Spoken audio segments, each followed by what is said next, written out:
নমস্কার। আজকের রেসিপি পাকা পেঁপের কেক। কেক তৈরি করার জন্য আমি এখানে একটা পাকা পেঁপেকে খোসা ছাড়িয়ে টুকরো করে ব্লেন্ডার জারের মধ্যে নিয়ে নিয়েছি। এখন পেঁপের পিউরিটা তৈরি হয়ে গেছে। এখন একটা পাত্রের মধ্যে নিয়ে নিচ্ছি হাফ কাপ চিনি, ওই কাপেরই নিয়ে নেব হাফ কাপ থেকে অল্প একটু কম রিফাইন তেল। এখন এগুলোকে ভালোভাবে মিশিয়ে নেব।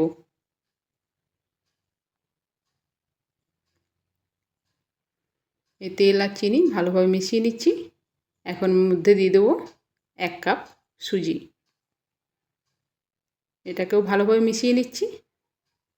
আমি এগুলোকে আলাদা একটা পাত্রে নিয়ে মিশিয়ে নিয়েছি। আপনারা যদি চান পেঁপের পিউরি তৈরি করার সময় এগুলোকে ব্লেন্ডারে জারের মধ্যে দিয়ে ব্যাটার তৈরি করে নিতে পারেন।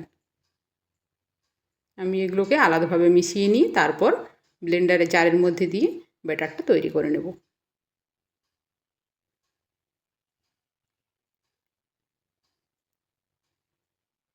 এগুলো আমার নেওয়া হয়ে গেছে। এখন এগুলোকে ভালোভাবে পেস্ট বানিয়ে নেব। এখন এই ব্যাটারটাকে একটা পাত্রের মধ্যে নিয়ে নিচ্ছি। এর মধ্যে দিয়ে দেব লিকুইড দুধ। আমি এখানে হাফ কাপ দুধ নিয়েছি। দুধটা পুরোটা দিইনি, প্রয়োজন পড়লে দুধটাকে আবারও কিছুটা নিয়ে নেব। এখন এগুলোকে ভালোভাবে মিশিয়ে নিচ্ছি। এখন এটাকে ঢাকনা ঢেকে কিছুক্ষণের জন্য রেস্টে রেখে দেব। এখন আমি 10 মিনিটটাকে ঢেকে রেখেছিলাম, ফিরে আসছি 10 মিনিট পর। এর মধ্যে মিশিয়ে দেব হাফ কাপ পরিমাণ ময়দা আর দিয়ে দেব 1 চামচ বেকিং পাউডার। এগুলোকে ভালোভাবে এভাবে চেলে নিয়েছি। এখন এটাকে খুব ভালোভাবে মিশিয়ে নেব।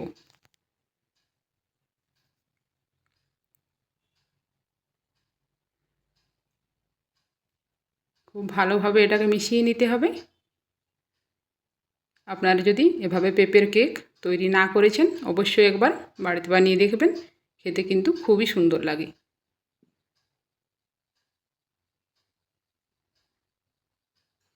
আমি এটাকে ভালোভাবে মিশিয়ে নিয়েছি।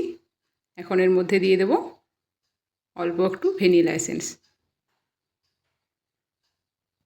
আমি এর মধ্যে কিছুটা পরিমাণ দিয়েছিলাম বেকিং সোডা, সেটা কোনো কারণে স্কিপ হয়ে গেছে। হাফ চামচের থেকে অল্প একটু কম বেকিং সোডাটা দিয়েছিলাম। এখন এটাকে ভালোভাবে মেখে নিয়েছি। এখন কেক তৈরি করার জন্য একটা কেক টিন নিয়ে নিচ্ছি। কেক টিনের মধ্যে অয়েল ব্রাশ করে একটা বাটার পেপার দিয়ে দিয়েছি। এখন এই ব্যাটারটাকে কেক টিনের মধ্যে নিয়ে নেব।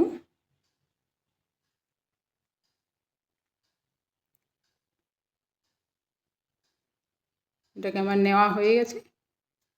এখন কেকটা তৈরি করার জন্য একটা কড়াইয়ে প্রিহিট করে রেখেছিলাম, তার মধ্যে কেকের ব্যাটারটাকে দিয়ে দেবো বা কেক টিনটাকে বসিয়ে দেবো। এখন এটাকে লো ফ্লেমে 40 থেকে 45 মিনিটের মতো রেখে দেবো। ফিরে আসছি 40-45 মিনিট পর। কেকটা দেখুন তৈরি হয়ে গেছে। আমি এবার এটা দেখিয়ে দিচ্ছি ভেতরটা কেমন হয়েছে। ভেতরটা আমার তৈরি হয়ে গেছে। এখন এটাকে কিছুক্ষণ ঠান্ডা করে নেওয়ার পর সাইডগুলোকে এভাবে ছুরি দিয়ে একটু ছাড়িয়ে নিচ্ছি। তারপর এটাকে উল্টে দেব। আমার ব্যাটারের থেকে কেক টিনটা একটু ছোটো হওয়ার কারণে সাইড থেকে এভাবে একটু পড়ে গিয়ে টিনের গায়ে অল্প একটু করে লেগে গেছে। দেখুন কেকটা কিন্তু আমার খুবই সুন্দর হয়েছে। এবার পেপারটাকে তুলে নিয়েছি। এখন কেকটা আমি কেটে দেখিয়ে দিচ্ছি। এর ভেতরটাও কত সুন্দরভাবে তৈরি হয়েছে দেখে নিন। আমার আজকের রেসিপিটি তৈরি হয়ে গেছে। আবারও ফিরে আসবো একটা নতুন রেসিপি নিয়ে।